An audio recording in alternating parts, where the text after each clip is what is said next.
Hi යාළුවනේ අනිතින් අද මමත් එක්ක ආවා ලස්සන කතාවක් අරගෙන. ඉතින් ඊට කලින් මමගේ channel එක තාමත් subscribe කරලා නැත්නම් මන්ටම subscribe කරලා bell icon එකත් all කරලා like එකකුත් දාගෙන යනවා. අපි යන්කෝ කතාවට.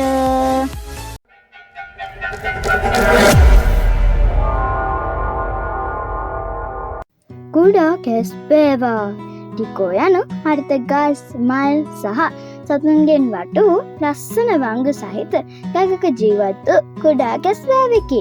ඔහු පිහිනීමට රන්යුරු ගවේෂණය කිරීමට සහ ඔහුගේ මිතුරන් සමග සැඟවී සෙල්ලම් කිරීමට ආස කළා.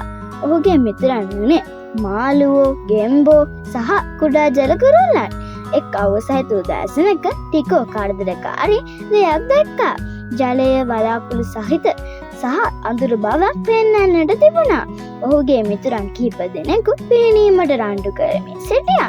අනේ නැහැ, අපි ගඟේ යමක් වැරදි තියෙනවා. ටිකෝ කනස්සල්ලෙන් පැවසුවා.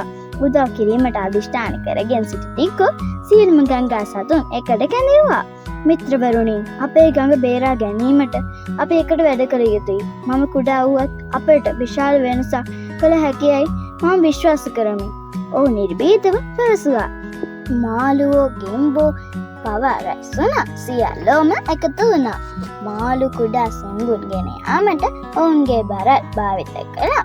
අතර ගෙම්බන් කුඩා සතුන් ආරක්ෂිත ස්ථාන කරා ගෙන යාමට පැන ගිය අතර ටිකෝ බරම කොළේ රැගෙන ඔවුන්ව මෙහෙවූ අතර සෑම සතෙකුම ආරක්ෂිත බව සහතික කළා. ඔවුන් එකට වැඩ කළ විට ගඟ සෙමෙන් නැවතත් දිලිසෙන්නට පටන් ගත්තා. අපිරිසුදු ජලය මත හිරුවැලි පෙම්වූ අතර ජීවින් විසිරි සතුරෙන් පේනවා. ගඟ නැවත වරක් ජීවමාන වුණා. ටිකෝ වටපිට බැලුව විට සෑම කෙනෙකුගේ මුහුණවල සිනහව දුටුවා. ධෛර්යයෙන්, කරුණාවෙන් සහ කණ්ඩායම් හැබීගෙන් වැඩ කළ හොත් කුඩා කැස්බෑවෙකුට පවා විශාල වෙනසක් කළ හැකි බව ඔහුට වැටහුණා. එදින සිට ටිකෝ පොරොන්දුවක් දුන්නා. මම සෑම විටම අපේ ගඟ ආරක්ෂා කරමි. මගේ මිතුරන්ට මාව අවශ්‍ය වූ විට ඔවුන්ට උදව් කරමි. ඔහු සතුටින් සිටින් පැවසුවා. ඔහුගේ අවචනයට එකඟව ටිකෝ ගඟේ කුඩා ආරක්ෂකයා බවට පත් වූ අතර ඒ ජීවත් වූ සියලුම සතුන් ඔහු ආගය කළා. ඉතින් ඔන්න අදට මගේ කතාව ඉවරයි. අපි ඊළඟ දවසේ ලස්සන කතාවකින් හම්බෙමුකෝ. බයි.